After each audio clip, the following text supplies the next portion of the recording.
welcome once again to the Friday Beer Break, joined by my good friend, Mr. Chris Schreier from the TorontoBeerBlog.com. We're sponsorless. If you are a millionaire and want to give us a lot of money in sports cars, feel free to sponsor the Friday Beer Break. But what do we have? So today we got a special one going. This is a seasonal one-off offering from our friends at the Kensington Brewing Company.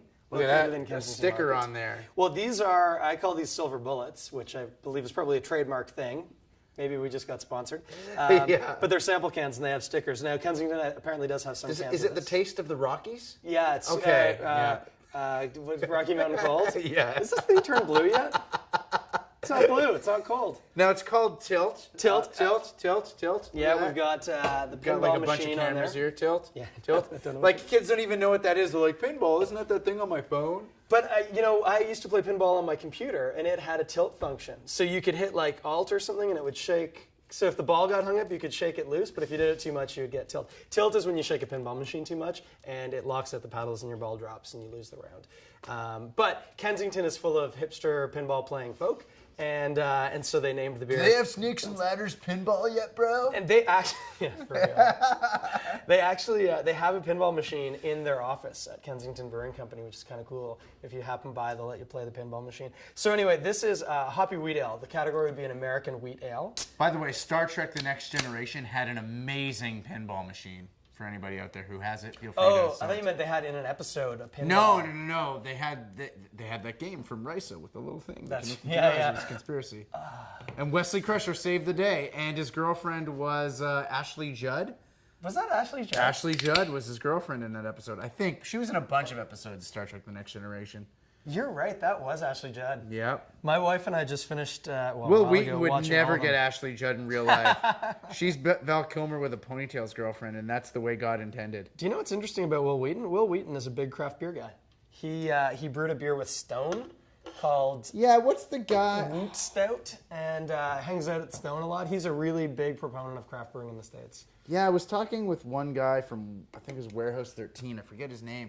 But he was at the Toronto Comic-Con one year, and he came in when we did the Friday Beer Break, and we had, it was after the beer break was done filming, and we drank a bunch of craft beer in the studio, and he's friends with Will Wheaton, saying that Will loves craft beer. That's amazing. So, what is it? Okay, explain more about this type of beer it is. So, American wheat ale. It gets a bit confusing, because when you think wheat, people immediately kind of go to the Weissbier. Often, American wheat ales aren't made with Weissbier yeast or Belgian wheat yeast. They're often made with California smells so good. ale yeast, so low Can we have a sip? Okay, yeah. You sip and I'll talk. So, cheers, by the way. Cheers. This is roughly half and half Pale Two-Row, which is sort of the foundation of most beers, and wheat. Did you get that sigh? Yeah, sound guy got the sigh. So really hoppy, right? I'm going to tell you something neat about this in a minute. That is so good. That's a really good session beer. Oh, that is really good. This is the first time I've had it. That's fantastic. So here's what's amazing about it. Normally when you make beer, you put in some hops midway in the boil, like the 30-minute mark. Those are the bittering hops. You don't get a lot of the aroma, but you get a lot of the body of the bitterness. The later you put them in the boil, the more of the aromatics you get and the less bitter impact you get. There is no boiled hops in this. The first batch of hops goes in the whirlpool, which is still quite hot, but it's not in the cooking process. And then they put in another batch after. But it's this huge volume of hops. So the first batch is Falconer's Flight, which is a proprietary hop blend. It's basically all the West Coast hops, apparently. Citra, Cascade, Centennial, those guys. And then they use Galaxy, which is this beautiful, tropical, fruity kind of hop to finish it. And this is an amazing beer. That is incredible. So yeah, you're going to find this around Toronto.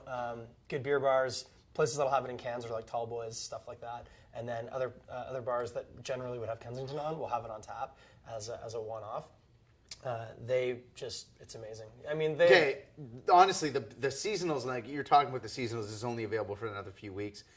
But this is the best time for seasonals. Like some of my favorite seasonals come out in the fall, and in the winter, up from now until April, every week, we're going to have amazing, amazing beers coming in. We're going to do, I want you to find me a really good pumpkin beer. Pumpkin beers are synonymous with fall brewing. if you don't bring in some Dunkel Buck from Bose, we're not friends anymore. I'm not sure they're even making it, so I'll check and see. I don't know. I haven't heard anything about it. So That's like the best fall seasonal there is. I thought it was later. I thought it was like early winter. No, because last year they were putting out bog water around. I had bog water before Christmas last year. So I would assume that they're putting Dunkel Buck out now. Dunkel Buck is a Dunkelweiss beer from Bose, and it is utterly amazing. Jen, if you're watching. If you're watching, why don't Bose sponsor? We talk about them all the goddamn time. Bose and Cameron's, give us some goddamn money. I'm thinking about how we record these. This weekend, I'll be at Bose Oktoberfest in Van Cleek Hill. It's going to be awesome time. I'm actually probably driving there as this video goes live. Wow. It's like living in the future. You were saying, though, about seasonals. Check out the LCBO. Their specialty craft beer program, a lot of people don't even know it exists, but they're bringing in some amazing stuff. So they have the Halloween release, which is a bunch of pumpkin beers, Ghost Town Stout, some stuff like that that's sort of Halloween-y. Then they have the fall specialty beer release, which has just a variety of big like stouts and porters. I know I think it's Trois Mousquetaires, Imperial Baltique is there, I think. Anyway, some amazing beers. And then they also have... Isn't that Baltique? We had that and it's like 10% or something? Yeah.